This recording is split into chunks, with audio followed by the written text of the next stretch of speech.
కూడా కేంద్రం ఆదేశించింది. ఇవి కూడా చాలా వేగవంతంగా ఎక్కడైతే నష్టపోయాయో జాతీయ రహదారులు కానీ రైల్వేస్ కానీ అవి కూడా పని జరుగుతున్నదనే విషయాన్ని కూడా ఈ సందర్భంగా మనవేస్తా ఉన్నాను. అనేక ప్రాంతాల్లో చిన్న చిన్న చెరువులు తెగిపోవడము, కొంత ముందస్తు హెచ్చరికలు చేసినప్పటికీ కూడా మరి కొంత ప్రాణ నష్టం జరగడము చాలా దురదృష్టకరం. ఆల్ ఇండియా ప్రెసిడెంట్ బీజేపీ జగత్ ప్రకాష్ నడ్డా గారు స్వయంగా నాతో మాట్లాడి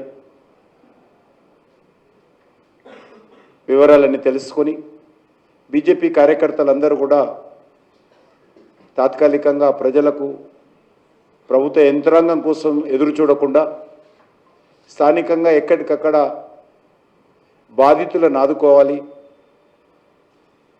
వాళ్ళని చిక్కుకున్నటువంటి ప్రజలను లోతట్టు ప్రాంతాల నుంచి తరలించే కార్యక్రమంలో భాగస్వాములు కావాలి. వాళ్ళకు కావాల్సినటువంటి ఆహారం కానీ మంచినీరు కానీ కూడా వెంటనే అందించేటువంటి ప్రయత్నంలో పార్టీ స్థానిక శాఖలు భాగస్వాములు కావాలని విజ్ఞప్తి చేయడం జరిగింది. చాలామంది మా పార్టీ అన్ని శాఖలు కూడా సేవాభావంతో ముంపు ప్రాంతాల్లో పర్యటించి తాగునీరు ఆహార పొట్లాలు అందించడము,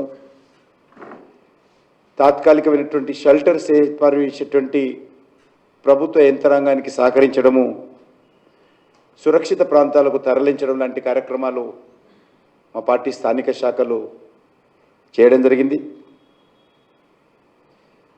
మేము కూడా చాలా స్పష్టంగా మా పార్టీ నాయకులకు ఈ 1-2-3 రోజులు ఎవరి పొరపాట్లున్నా కూడా ఏ రకమైనటువంటి రాజకీయ విమర్శలకు తావు లేకుండా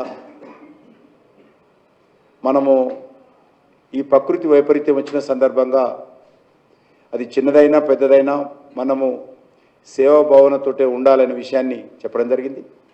కొంత 1-2 రోజుల తర్వాత ఎక్కడ పొరపాటు జరిగింది, ఏం జరిగింది దాని మీద లోతైనటువంటి విశ్లేషణ చేయవచ్చు. కానీ అప్పటి వరకు ఆ విషయాల జోలికి పోకుండా ఈ యొక్క సహాయక చర్యల్లోనే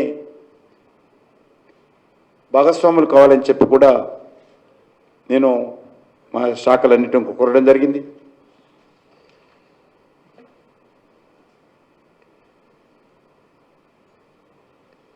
చాలా గ్రామాలలో ప్రజలకు యుద్ధ ప్రాతిపదిక మీద ఈ సహకారం అందించాల్సినటువంటి అవసరం ఉందని చెప్పి ఇప్పటికీ నేను భావిస్తా ఉన్నాను. ఎవరైతే తాత్కాలికంగా రాష్ట్ర ప్రభుత్వం కూడా ఈరోజు డిజాస్టర్ రెస్పాన్స్ ఫండ్ ఏదైతే ఉంటుందో దానికి కేంద్ర ప్రభుత్వం కూడా నిధులు ఇస్తుంది. స్టేట్ డిజాస్టర్ రెస్పాన్స్ ఫండ్ అది రాష్ట్ర ప్రభుత్వం దగ్గర ఇప్పుడు నిధులు ఉన్నాయి, నిధుల కొరత లేదు. కాబట్టి వెంటనే తాత్కాలికంగా అన్ని రకాల అవసరాలకు ఆ డబ్బును ఉపయోగించి బాధితులను ఆదుకునేటువంటి కార్యక్రమం చేపట్టాలని కూడా ఈ సందర్భంగా కోరుతా ఉన్నాను. కొంత రాష్ట్ర ప్రభుత్వము గతంలో టీఆర్ఎస్ ప్రభుత్వం కావచ్చు, ఇప్పుడు ఉన్నటువంటి ప్రభుత్వం కావచ్చు, గతంలో విడుదల చేసినటువంటి నిధులకు స్టేట్ డిజాస్టర్ రిలీఫ్ ఫండ్కి సంబంధించి, రెస్పాన్స్ ఫండ్ రిలీఫ్ ఫండ్కి సంబంధించి ఇంకా యూటిలైజేషన్ సర్టిఫికెట్స్ కేంద్రానికి సమర్పించలేదు. దాని కారణంగా ఈ సంవత్సరం నిధులు విడుదలైనప్పటికీ కూడా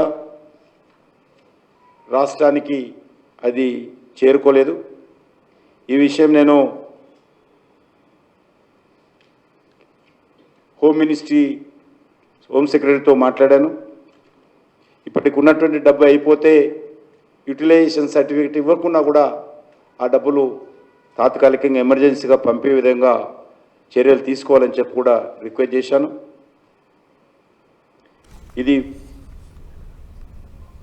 1 జూన్కు రిలీజ్ అయింది ఒక 208 కోట్లు.